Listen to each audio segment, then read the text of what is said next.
every person most congratulations which are hearing my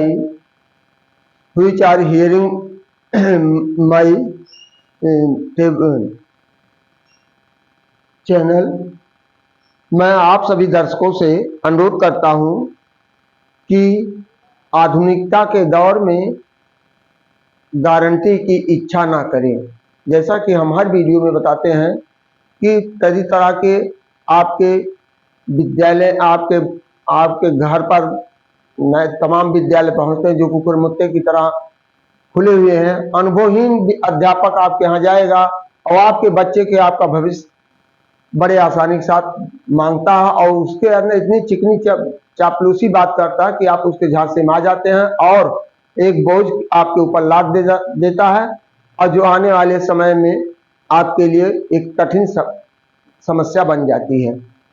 तो इस तरह हमारा आप सभी लोगों से अनुरोध है कि बार बार मैं आप लोगों से अनुरोध करता हूं कि नन्हे मुन्ने बच्चे का भविष्य सौंपते हुए उस टीचर की गुणवत्ता के बारे में जान लीजिए, क्योंकि अधिकांश विद्यालयों को मैंने टहला है, देखा है, तो वहां पर हम कहते हैं टीचर कम है, फटीचर ज्यादा है। क्योंकि गवर्नमेंट मूर्ख नहीं है जो एमए, बीटीसी या तरह तरह के बीएड, तरह तरह के प्रशिक्षण कराती है टीचिंग के लिए, चाहे वो नर्सरी टीचर ट्रेनिंग के हो, चाहे बीएड बैचलर ऑफ एजुकेशन हो, चाहे बीटीसी हो। तो इस तरह करा करके तभी आपको वो डिग्री देती, आप पढ़ाने के एथराइज होते हैं। तो मोस्टली विद्यालय में आप चले जाइए, पूछिए कि आप यहाँ टीचर कितने क्वालिफाइड हैं, तो जब फाइल लगाने की बात आती है तो इनका उनका मांग करके अपना फाइल लगा देते हैं, जिससे उनकी मान्यताएं मिल जाती है। पढ़ाने कौन आता है? हाई स्कूल पास, इंटरमीडिएट पास, जिसको एबीसीडी का ज्ञान है नहीं। जैसे कि अभी राजनीतिक में आप देखेंगे हमारे देश के पढ़े लिखे जो लोग हैं उनकी शैली कैसे होती है, और जो अनपढ़ लोग हैं अपने भाषाओं को जब प्रयोग करते हैं मंचों के माध्यम से तो वैसे कुठाराघात होता है। जैसे कि अभी एक आपका उत्तरी नाथ से एक आए हैं डॉक्टर कन्हैया, मनोज तिवारी के, और दोनों में जमीन आसमान का अंतर है। फिर अभी देख लिए शंभू सिंह है, फिर इस तरह चाहे राहुल गांधी को ले लीजिए, चाहे अखिलेश ले लीजिए, तेजस्वी को, जो जितना ही पढ़ा लिखा हुआ, प्रियंका गांधी को ले लीजिए, वो इतने शालीनता के साथ अपनी भाषाओं को प्रयोग करते हैं, अमर्यादित भाषा कभी बोल ही नहीं सकते हैं। लेकिन जो हम किसी व्यक्तिगत पार्टी का नाम नहीं ले रहे हैं कि कौन किस तरह बोल रहा है, लेकिन आप देखेंगे एक अशिक्षित व्यक्ति हमेशा एक अमर्यादित बयान देता है, उसके पास कोई एजेंडा नहीं होता है, केवल लोग फूट की राजनीति करता है, बांटो और राज करो, एक दूसरे में फूट डालो और चलकर राज करो।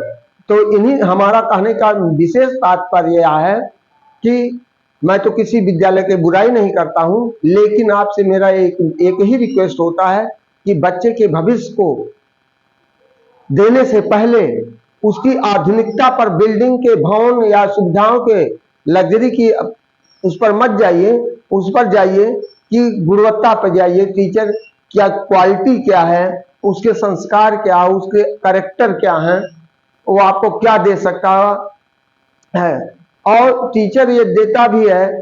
फिर आप थोड़ा घर पर भी गाइड कर लीजिए करिए बच्चों को, इस तरह से तो आपके बच्चे का भविष्य दिन प्रतिदिन बढ़ता जाएगा। तो इस तरह हम आपके पास आज लेकर आए हैं पार्ट ऑफ प्रेडिकेट, यानी कर्म के भाग। तो चार्ट नंबर 1 है प्रेडिकेट का, तो इसमें हमने देखा टेबल नंबर 1 दिया है। तो इसमें हमने इसके पहले जो सब्जेक्ट का बात बता रहे थे, जब कर्ता और क्रिया केवल होते हैं, तो उसमें कर्ता जो है थर्ड वर्ड नाउन सब्जेक्ट को बनता है और प्रेडिकेट क्रिया बन जाती है। जैसे रवि प्लेज, रवि खेलता है, रवि क्या है? सब्जेक्ट होगा, प्ले वर्ब हो गया, प्रेडिकेट का भाग होगा। दूसरा सेंटेंस रेखा सिंह, रेखा गाती है, रेखा क्या हो गए? सब्जेक्ट, और सिंह गाना, अब प्रेडिकेट हो गया। वी रीड, हम पढ़ते हैं, दे लाफ, वे हंसते हैं। 4 सेंटेंस हमने टेबल नंबर 1 पर दिया है, और टेबल नंबर 2 पे दिया है देखिए सब्जेक्ट प्रेडिकेट के भाग को हमने डिवाइड किया है, वर्ब और ऑब्जेक्ट, वर्ब और ऑब्जेक्ट। तो ऑब्जेक्ट हमारे दो प्रकार के होते हैं, डायरेक्ट और इनडायरेक्ट ऑब्जेक्ट। तो केवल आज हमने यहाँ डायरेक्ट ऑब्जेक्ट लिए रहे हैं। चार्ट नंबर 1 में डायरेक्ट ऑब्जेक्ट, इसमें हम पहला उदाहरण दिए हैं, my father reads news papers, मेरे पिताजी समाचार पत्र पढ़ते हैं। तो माई फादर हो गया सब्जेक्ट और प्रेडिकेट में वर्ब और ऑब्जेक्ट आए, रीड्स, रीड्स वर्ब है और न्यूज पेपर ऑब्जेक्ट है। ऑब्जेक्ट में कौन सा है, direct object. His sister cooked food, उसकी बहन ने भोजन पकाई।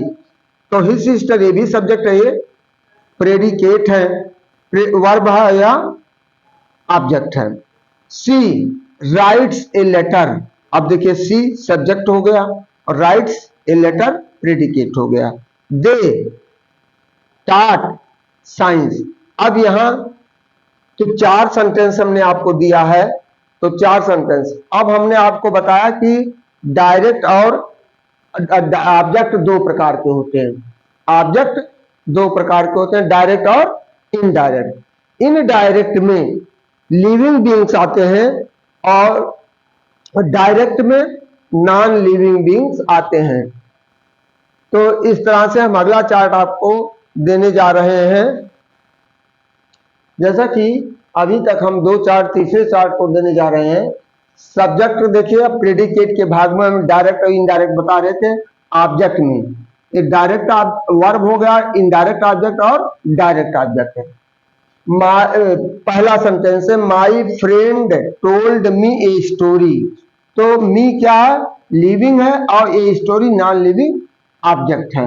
दूसरा, the teacher asked student A question, अध्यापक ने विद्यार्थियों से प्रश्न पूछा, विद्यार्थी से प्रश्न पूछा। तो विद्यार्थी क्या है, ये लिविंग है और ये नॉन लिविंग है। They gave me, they gave her a golden ring, या नॉन लिविंग है, लिविंग हो गया। She wrote her husband a letter, her husband क्या होगा, लिविंग, इनडायरेक्ट ऑब्जेक्ट हो गया या डायरेक्ट ऑब्जेक्ट हो गया। यू, 5वां सेंटेंस है, you gave us a pen. तो देखिए डायरेक्ट इनडायरेक्ट लिखने समय यदि